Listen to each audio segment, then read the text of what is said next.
चलिए बुलेटिन में अब खबरों का रुख करते हैं। सबसे पहले आपको बता दें कि ताज नगरी आगरा में भारतीय जनता पार्टी के राष्ट्रीय अध्यक्ष जगत प्रकाश नड्डा और यूपी के सीएम योगी आदित्यनाथ ने जनसभा को संबोधित किया, तो वहीं ब्रज क्षेत्र की संगठनात्मक बैठक में बड़ा संकेत दिया गया।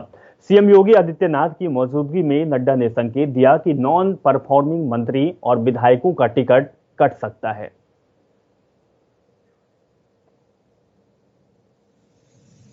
कोरोना कालखंड में आपके द्वारा किए गए सेवा कार्य के लिए आप सबके अभिनंदन का दिन है। आदरणीय प्रधानमंत्री जी ने कोरोना कालखंड में पहले दिन से ही इस बात को रेखांकित किया था कि हेल्थ वर्कर्स इसमें बड़ी भूमिका का निर्वहन कर सकता है। कोरोना वॉरियर्स की बड़ी भूमिका होने जा रही है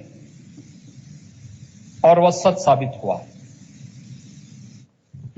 समाजवादी पार्टी की नेता और समाज सेविका अपर्णा बिष्ट यादव ने 175 कैंट विधानसभा क्षेत्र के लिए मुफ्त शिविर कैंप का आयोजन किया, जिसमें शुगर, बीपी की जांच, हड्डी की जांच हुई।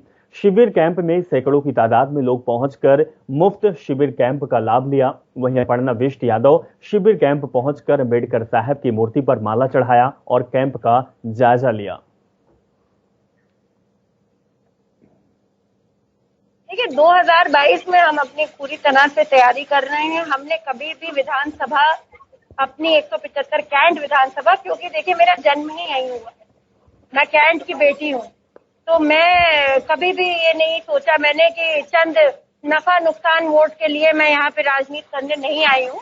मैं एक बेटी हूँ और अपनी बेटी का होने का धर्म निभा रही हूँ। मेरी पैदाइशी उदयगंज की है, वो भी कैंट विधानसभा का एक महत्वपूर्ण हिस्सा है। मैंने यहीं पे अपने कपड़े सिलवाए हैं, यहीं चाट खाई है, यहीं बड़ी हुई हूँ मैं, तो मुझे बहुत अपना तो लगता है। यहाँ पे हर परिवार में मैं अपने परिवार को देखती हूँ। यूपी के दौरे पर आए राष्ट्रीय युवा कांग्रेस की अध्यक्ष श्रीनिवास ने कहा कि बीजेपी शासनकाल में जनता परेशान है। कोरोना काल के दौरान लोगों ने अपनों को खो दिया, कितने लोग बेरोजगार हो गए। वहीं उन्होंने कहा कि बीजेपी सरकार को चाहिए कि बेरोजगार युवाओं को 6,000 प्रतिमाह का भुगतान करे। श्रीनिवास ने कहा कि उत्तर प्रदेश युवाओं का प्रदेश है और 2022 के विधानसभा चुनाव में जनता कांग्रेस को सत्ता सौंपने जा रही है।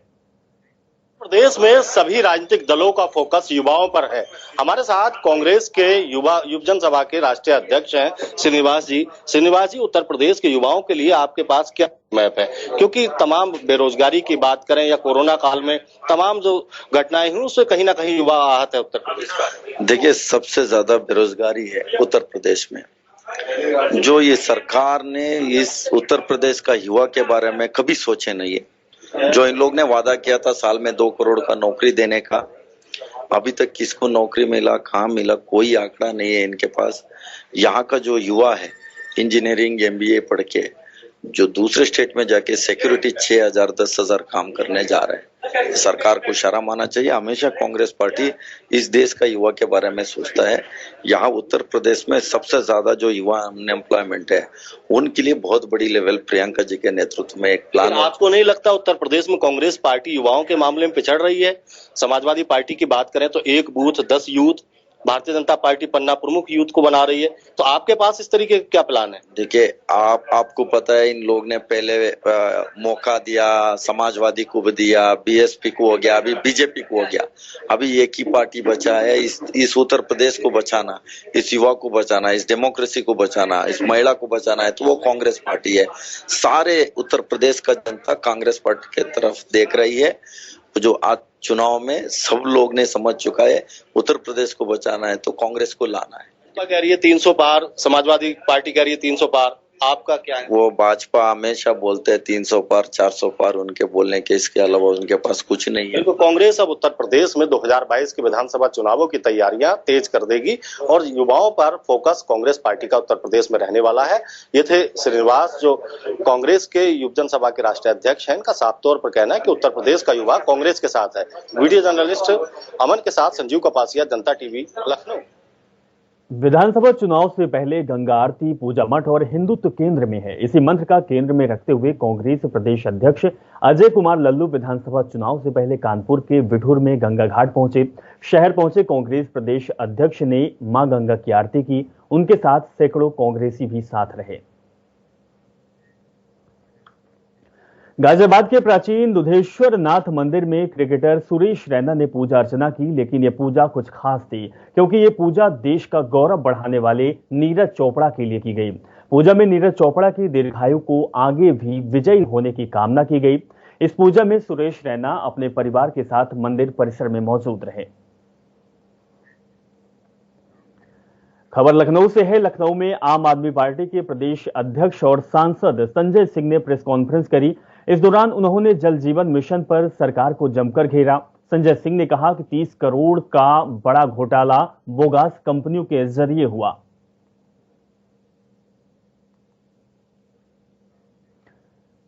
बिजनौर के बाद जनपद मुजफ्फरनगर में बहुजन समाज पार्टी के तत्वाधान में प्रबुद्ध वर्ग सम्मेलन का आयोजन किया गया, जहां पर मंच पर बोलते हुए सतीश चंद्र मिश्रा ने विकरू कांड का जिक्र करते हुए भाषण की शुरुआत की।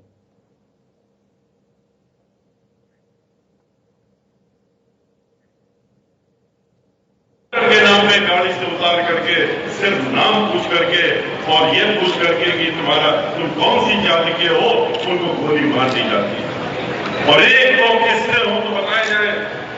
लखनऊ में राकेश पांडे को जो घर से उठा करके ले गए, कानपुर के विकरू कांड के नाम पे अपने माँ बाप का इलाज करा रहा था। यूपीएसटीएफ ने बड़ी कार्रवाई करते हुए टीजीटी परीक्षा 2021 में नकल कराने वालों का गिरोह सरगना सहित 7 लोगों को गिरफ्तार किया, जिनको पुलिस टीम ने कार्रवाई करते हुए थाना क्षेत्र शिवकुटी जनपद प्रयाग से गिरफ्तार किया गया।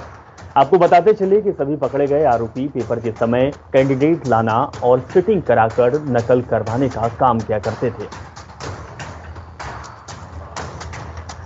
पुलवामा आतंकी हमले में शहीद जवान के परिवार ने आरोप लगाया कि सरकार की ओर से कई घोषणाओं को अब तक पूरा नहीं किया गया, जिसको लेकर शहीद कौशल कुमार रावत की पत्नी और बेटा सीएम योगी आदित्यनाथ से एक कार्यक्रम के दौरान मुलाकात करनी चाहिए, लेकिन पुलिस की ओर से उन्हें रोक लिया गया और उन्हें मिलने नहीं दिया गया।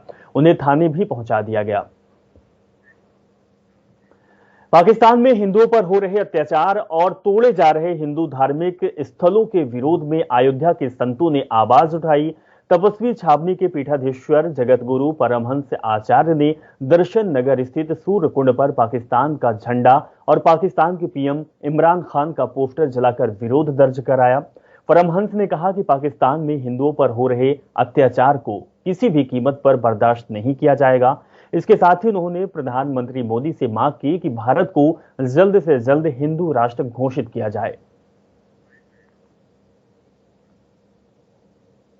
जब से पाकिस्तान जो है तो अलग बना, तब से निरंतर वहां हिंदू प्रताड़ित किए जा रहे हैं, हिंदुओं की हत्या हो रही है। अभी एक जो है सिद्धि विनायक गणेश जी का मंदिर पाकिस्तान में तोड़ा गया, उसको लेकर के आज हमने पाकिस्तान का फ्लैग जलाया है और इमरान खान का पुतला में फूंका हूं। और आदरणीय प्रधानमंत्री श्री नरेंद्र मोदी जी को आज हमने पत्र भेजा है, उनसे हमने मांग किया है कि जो भारत में मुसलमान रह रहे हैं उनको पाकिस्तान और बांग्लादेश भेजा जाए, और जो बांग्लादेश पाकिस्तान में हिंदू हैं उनको भारत ले आया जाए। खबर बाराबंकी से है। बाराबंकी के पूर्वा गांव में एक हेडफोन युवक की मौत का कारण बन गया। युवक कानों में हेडफोन लगाकर रेलवे क्रॉसिंग पार कर रहा था कि तभी लखनऊ की ओर से आ रही राजधानी ट्रेन की चपेट में आने से उसकी मौत हो गई। युवक की मौत के बाद से ही परिवार में कोहराम मचा हुआ है। वहीं सूचना मिलते ही पुलिस घटना स्थल पर पहुंची और मृतक के शव को कब्जे में लेकर पोस्टमार्टम के लिए भेज दिया। लखनऊ में भारतीय किसान यूनियन लोकतांत्रिक की प्रेस वार्ता हुई। प्रेस कॉन्फ्रेंस के जरिए मीडिया के सामने किसानों की विभिन्न समस्याओं को साझा किया गया, जिसमें गन्ना मूल्य वृद्धि और बकाया भुगतान ब्याज रहित कराने की मांग की गई। साथ ही किसान मजदूरों को 400 यूनिट बिजली फ्री, निजी नलकूप की बिजली निःशुल्क देने को लेकर मांगों का जिक्र किया गया। इन सभी समस्याओं को लेकर सरकार की ओर से अगर समाधान नहीं किया गया तो समय आने पर किसान आंदोलन करेगा, इस तरीके की चेतावनी भी दी गई। कानपुर के विकरू कांड मामले पर जेल में बंद खुशी दुबे का मामला सुप्रीम कोर्ट पहुंच चुका है। दरअसल खुशी दुबे ने सुप्रीम कोर्ट में इलाहाबाद हाई कोर्ट के फैसले को चुनौती दी। बता दें कि खुशी दुबे ने हाई कोर्ट से अपनी खराब सेहत का हवाला देकर जमानत मांगी थी, लेकिन सुनवाई के दौरान उसकी जमानत याचिका खारिज कर दी गई थी, जिसके बाद खुशी दुबे ने हाई कोर्ट के फैसले को चुनौती दी।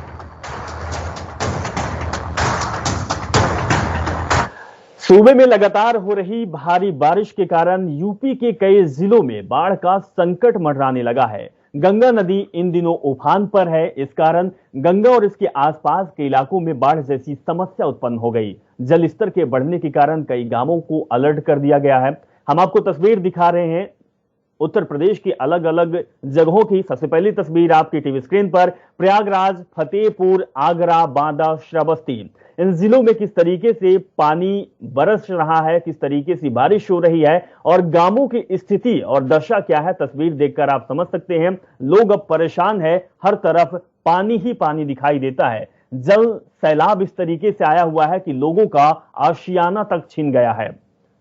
हम आपको 5 तस्वीर दिखा रहे हैं। प्रयागराज में किस तरीके से जलमग्न है, हर जगह पानी ही पानी दिखाई दे रहा है। उसके बाद आगरा में भी लोग नाव का सहारा ले रहे हैं, ट्यूब का सहारा ले रहे हैं। बांदा की बात की जाए तो बांदा में भी यहां तक कि गाड़ी को नाव में रखा जा रहा है। फतेहपुर और श्रावस्ती का भी यही हाल है, जहां हर जगह पानी ही पानी दिखाई दे रहा है।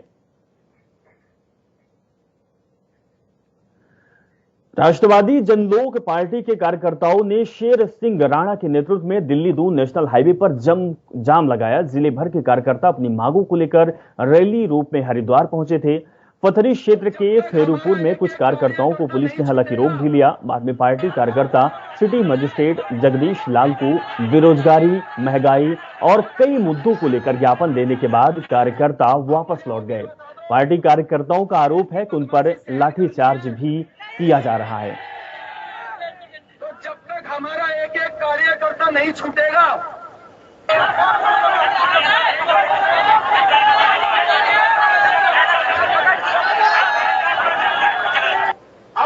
सेंचुरी पेपर मिल में प्रदूषण से परेशान लालकुआं और बिंदु खत्ता में ग्रामीणों ने क्षेत्रीय प्रदूषण कंट्रोल बोर्ड नियंत्रक का घेराव किया। ग्रामीणों का आरोप है कि पेपर मिल से जल प्रदूषण और वायु प्रदूषण इतना भयंकर हो गया कि आए दिन लोग बीमारियों की जद में जा रहे हैं, बीमारियों के चपेट में आ रहे हैं। कई लोगों की हालांकि इसमें जान भी जा चुकी है। गंदे पानी और मिल से निकलने वाली बदबू से आम जनता को सांस लेने तक में दिक्कत हो रही। लेकिन पेपर मिल प्रबंधन और अधिकारी आम जनता की सुनने को तैयार नहीं है और लगातार शिकायतों के बाद भी मनमानी पर उतरे हुए हैं।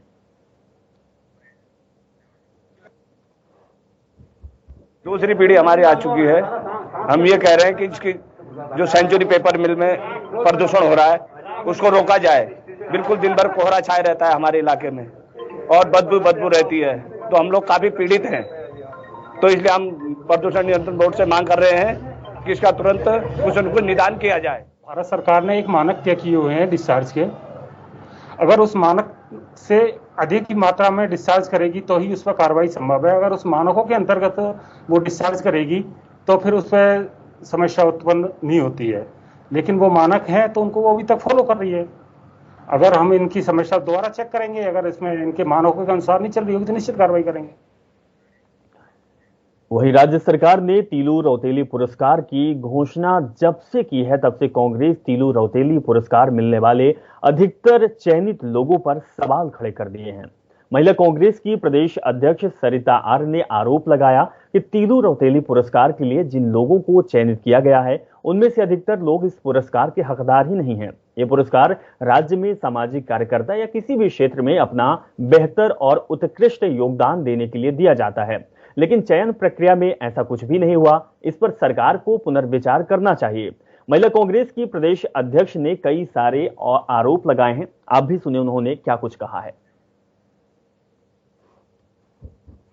जो पुरस्कार वितरित किया गया है उनको मैं, जैसे हमारी वंदना कटारिया है, बहुत अच्छा लगा कि उस दुखिया को हमारा ये पुरस्कृत किया गया है और वो एक्चुअल में इसकी हकदार भी थी। लेकिन कुछ ऐसे इन्होंने चयनित कर दिए कि जिसमें हमें पढ़कर भी सूची को बहुत शर्म आ रही है और ये हमारे लोगों ने इसको तथ्य जुटाए हैं और हम इसमें पुनर्विचार करने की एक मांग करती हूँ कि पुनः इसमें विचार हो, सूची को निरस्त किया जाए और इसमें पुनर्विचार कर तीलू रौतेली जो पुरस्कार है, जो हक इसके हकदार हैं, ऐसे लोगों को इसमें चिन्हित किया जाए। जैसे हमारे डॉक्टर्स हैं, आंगनबाड़ी कार्यकर्ता हैं, पत्रकार बंधु हैं, हमारे पुलिस वाले हैं, जिन्होंने धरातल पे काम किया है और हमारे कई सोशल वर्कर जो एनजीओ चलाती हैं और धरातल पे काम करते हैं।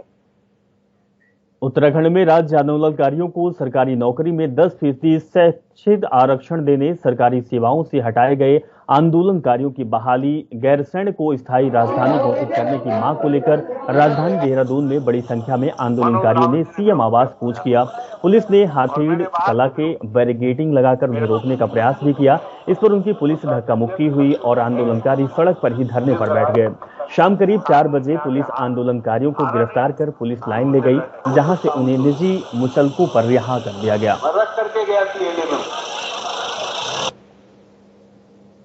देखिए, उनकी मांग बहुत जायज है।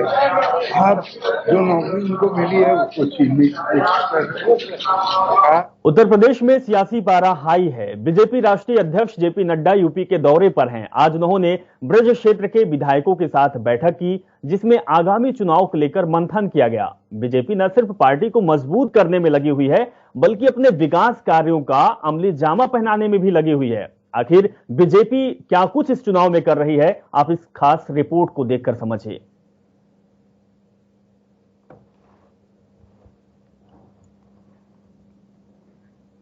चुनावी बयार तेज है। वार पलटवार और वार्तावार के जरिए पक्ष विपक्ष में आरोप प्रत्यारोप का दौर भी जारी है। सभी राजनीतिक पार्टियां जोड़ तोड़ और सम्मेलनों में जुटी हुई हैं। सबसे ज्यादा अगर किसी खेमे में हलचल है तो वो है बीजेपी, क्योंकि बीजेपी यूपी 2022 को एक बार फिर से फतेह करना चाहती है। बीजेपी राष्ट्रीय अध्यक्ष उत्तर प्रदेश के 2 दिवसीय दौरे पर हैं। जेपी नड्डा सीधे इंदिरा गांधी प्रतिष्ठान पहुंचे, जहां भाजपा अध्यक्ष ने जिला पंचायत सदस्यों और ब्लॉक प्रमुखों के सम्मेलन को संबोधित किया। हमसे जब कई लोग बोलते हैं चुनाव जीतने के बाद मैंने ये किया, मैंने ये किया, मैंने ये किया, मैं सबको एक बात बोलता हूं, देखो याद रखना, आपको जनता ने चुन के भेजा है। आप जनता के नेता नहीं हैं, आप जनता के विश्वास के कस्टोडियन हैं। उसको विश्वास को संभाल के रखना ये आपकी जिम्मेवारी है, इसको हमको समझना चाहिए। जेपी नड्डा ने पार्टी के सभी 403 विधानसभा क्षेत्रों के प्रभारियों के साथ बैठक की। इस बैठक में सभी पदाधिकारियों के साथ आगामी चुनावों के लिए रणनीतियों पर मंथन हुआ और क्षेत्रीय नेताओं के जरिए क्षेत्र की नब्ज टटोली गई। तो वहीं दूसरी तरफ भाजपा ने अपनी आगामी रणनीति बना ली है। बीजेपी 9 से 15 अगस्त तक महापुरुषों की प्रतिमा का सफाई अभियान चलाएगी।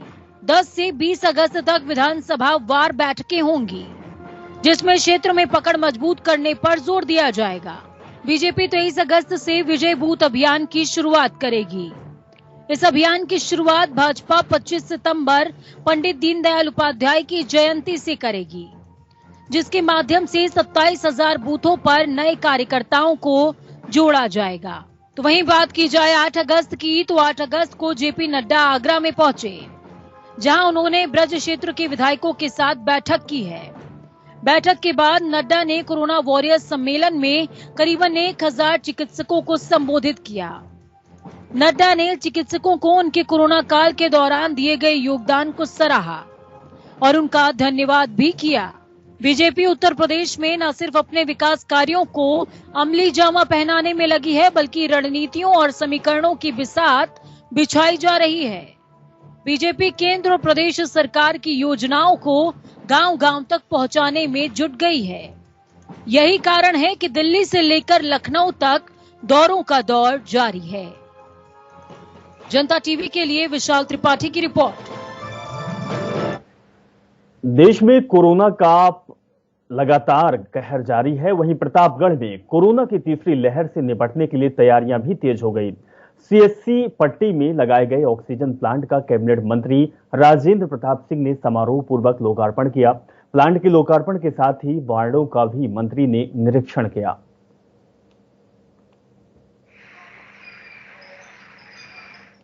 शराब माफिया के विरुद्ध शासन और डीजीपी मुख्यालय के निर्देश अनुसार कार्रवाई करते हुए एटा पुलिस ने शराब माफिया की 1,35,000 रुपए की चल अचल संपत्ति जब्तीकरण की कार्रवाई की।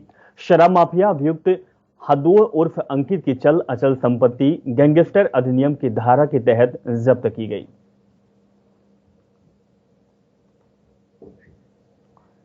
कांग्रेस के अल्पसंख्यक मोर्चा ने स्पीक ऑफ माइनॉरिटी कैंपेन के 9वें संस्करण में भारत छोड़ो आंदोलन में संघ परिवार की ओर से अंग्रेजों का साथ दिए जाने पर लोगों से संवाद किया। इस दौरान नेताओं और कार्यकर्ताओं ने आरएसएस के कई अन्य पहलुओं पर ऐतिहासिक साक्ष्यों के साथ बातचीत की। आज स्पीक अप माइनॉरिटी कैंपेन के 9वें संस्करण में क्विट इंडिया मूवमेंट की 79th एनिवर्सरी पे आज हम लोगों ने फेसबुक लाइव के जरिए उस आंदोलन के जो गद्दार थे उन पे बात की। और सब लोग जानते हैं कि ये गद्दार आरएसएस था जिसने मुखबिरी की। आज हम लोगों ने तथ्यों के साथ ये भी बताया कि 1942 में अटल बिहारी वाजपेयी जी ने बटेश्वर नाम के जगह पे जहां एक आंदोलनकारियों की मीटिंग हो रही थी उसकी मुखबिरी की थी। 1 सितंबर 1942 को रिपोर्ट लिखवाई थी और उसके आधार पर उस पूरे क्षेत्र के एक लोकप्रिय नेता लीलाधर वाजपेयी जी को सजा हुई थी। ये बात आज हम लोगों ने इसलिए बताया क्योंकि आज के नौजवानों को ये जानना जरूरी है कि जो लोग आज देशभक्त अपने को बन रहे हैं उनका देशद्रोह का इतिहास रहा है। चलिए, इस खबर के साथ फिलहाल इस बुलेटिन में बस इतना ही। आप अपना बहुत ख्याल रखें और जनता टीवी देखते रहें। नमस्कार।